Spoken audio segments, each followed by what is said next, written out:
This is how to pin vining plants to make them grow thicker. Start by planting the rooted cuttings as you normally would. Then start wrapping the vines around the surface of the soil. Then pin the vines to the soil using bobby pins or anything similar to them. Take your time and make sure to get all the vines secured down and firmly in place. I like to cover the vines with a little bit of potting mix just to speed up the process of new root and vine growth. Make sure to keep the soil moist for a few weeks, and here at the end is a plant that I started from just a few cuttings, and I use this method. It's gotten pretty bushy.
To meet someone. Oh, okay.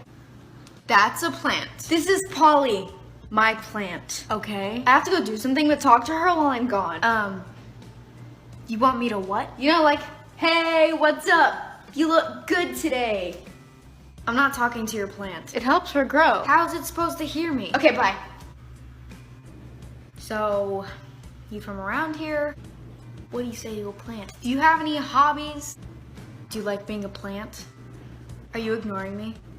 Are you ignoring me? Fine, you know what? I didn't want to talk to you anyway. I'm sorry, that was a little bit rude. Princess Carolyn, look! I met John Stamos. That is not John Stamos! Hey, Princess Carolyn! John Stamos and I got our ears pierced. That is not your ear! Princess Carolyn, John Stamos died. Did you know that you could make your own space a certified wildlife habitat? I saw this official sign in my neighbor's front yard, and I went on the National Wildlife Federation website and found out that in a few steps you can certify your own space. You need to be able to maintain a space that's welcoming and sustainable for different animals, and that includes providing food, water, cover, a place to raise young, and sustainable practices to help keep up the ecosystem. Obviously, this is not for everyone, but I didn't even know this was an option, and I thought it was pretty cool, especially in urban environments like my own.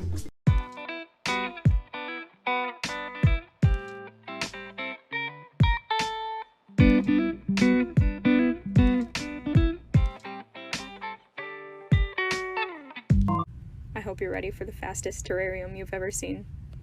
It kind of looks like I'm just throwing the plants around at this speed, but whatever. So you need some rocks, some mesh, some charcoal, some more mesh, and then you can add your dirt. Now that it's reminiscent of a Dairy Queen cake from childhood, we can start adding plants. Today's menu items include some moss and string of turtles, and peperomia persicofolia, and some more, and then a liverwort, which is one of my favorites, and a teeny tiny clover, and some more moss, and then a little staghorn fern I propagated, oh, and some giant string of baby tears and creeping fig. I'm also going to throw some Boston fern cuttings in there. I don't know if they'll root, but it's worth a shot.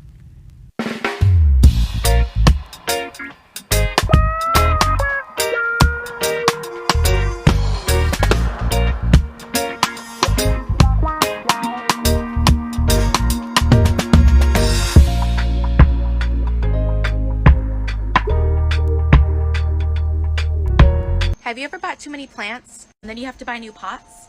But then you buy too many pots? But then you buy more plants to fill up the pots, but then you buy too many plants.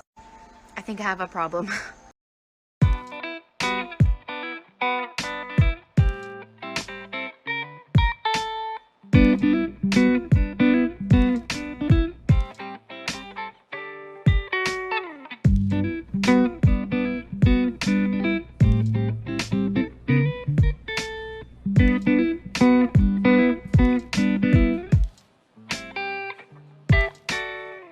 found this old CD rack at my parents' closet, so I decided to flip it into a plant stand, and this might be the best DIY I've ever done. So first I took off the base and the top and cleaned them both with alcohol. As you can imagine, they were pretty dusty. Then Hero was helping me out, so we took a little bit of a play break. For these pieces, I used white spray paint that had primer built into it. While that was drying, I got to work on the rack. I used a metallic gold spray paint. This was so tricky, and it took a few different coats and a few different angles, but it turned out really pretty. Once those were completely dry, I reattached the base and top. Hero came by to help out again, and I used E6000 to apply these small square mirrors I found at Dollar Tree. So that's how this dusty old CD rack became this gorgeous plant stand. Let me know what project I should try next.